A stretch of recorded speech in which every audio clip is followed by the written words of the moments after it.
दर्शकों, बॉलीवुड की चमक पर आप सभी का स्वागत है। आज हम बात करने वाले हैं 60 और 70 के दशक के एक खूबसूरत अदाकारा के बारे में।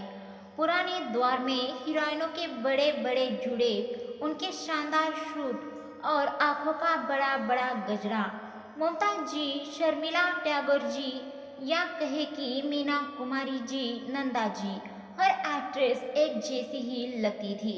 फिर एक ऐसी हसीना ने एंट्री मारी जिसने अपने माथे पर लटों को जब फूंक मारकर उड़ाया तो लड़कियां भी उनकी फैशन की मुरीद हो गई।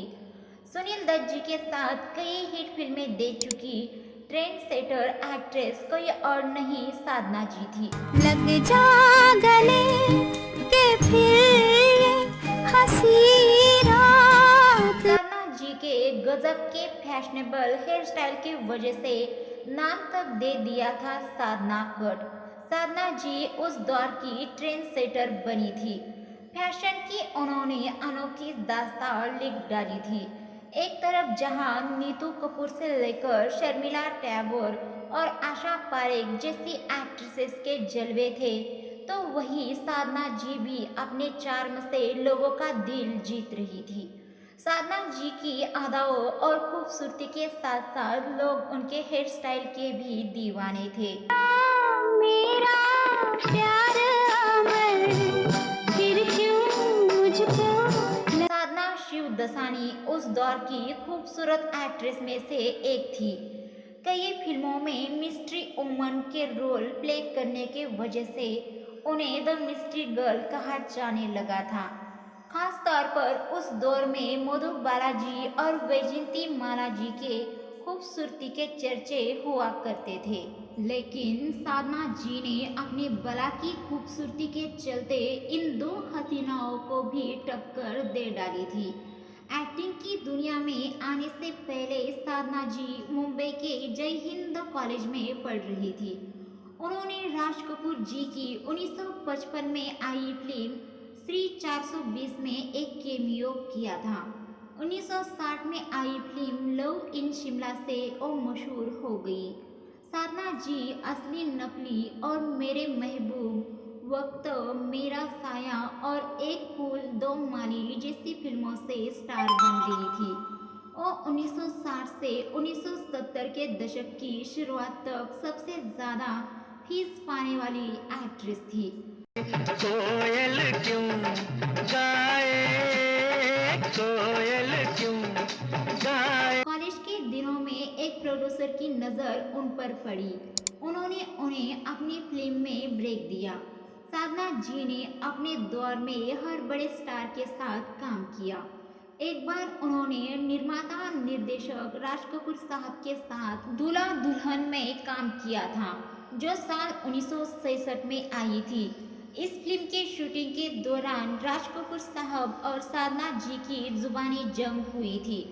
राज कपूर साहब को उनका बार बार उनके बाल सही करने और परफेक्ट लुक के चक्कर में रीटेक्स देने से चिढ़ आ गई थी। एक बार उन्होंने कहा कि एक एक्ट्रेस को कैमरे के सामने इमोशन देना चाहिए, ना कि हर वक्त शीशा देखकर बाल सेट करने चाहिए। एक्ट्रेस ने कहा था कि मैं जैसी दिखूंगी वैसा ही परफॉर्म कर पाऊंगी, जिसके बाद से साधना जी उनसे नफरत करने लगी। सुनिए आवाज के आई, आप आए बाहर बबीता जी और साधना जी चचेरी बहन है। बबीता जी ने जब एक्टिंग शुरू की तो वो रणधीर कपूर जी को पसंद करने लगी थी, लेकिन राज कपूर साहब को पसंद नहीं था कि उनके घर की कोई बहू फिल्मों में काम करे।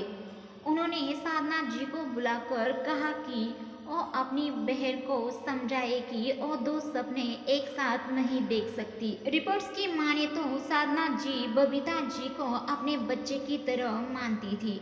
उन्होंने कहा कि मैं तुम्हें अपने बच्चे की तरह मानती हूँ और रणधीर जी से शादी का ख्याल छोड़ दे।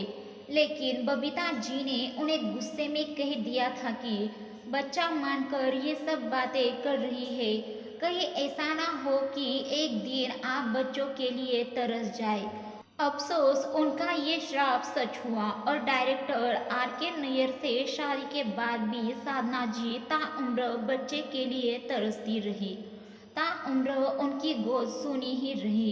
साधना जी ने 70 के बाद एक्टिंग से दूरी बना ली, लेकिन उनका स्टाइल और खूबसूरती आज भी जिंदा है। तेरी याद सताती है, नींद नहीं आती है रातों में। 25 दिसंबर 2015 को साधना जी ने दुनिया को अलविदा कह दिया, लेकिन साधना कट और उनकी फिल्में आज भी लोगों के दिलों में बसी है।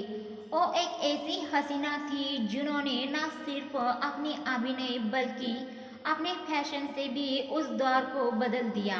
तो दर्शकों, ये थी साधना जी की अनोखी कहानी। अगर ये कहानी आपको अच्छी लगी तो हमारे चैनल बॉलीवुड की चमक को सब्सक्राइब, वीडियो को लाइक शेयर ज़रूर कीजिए।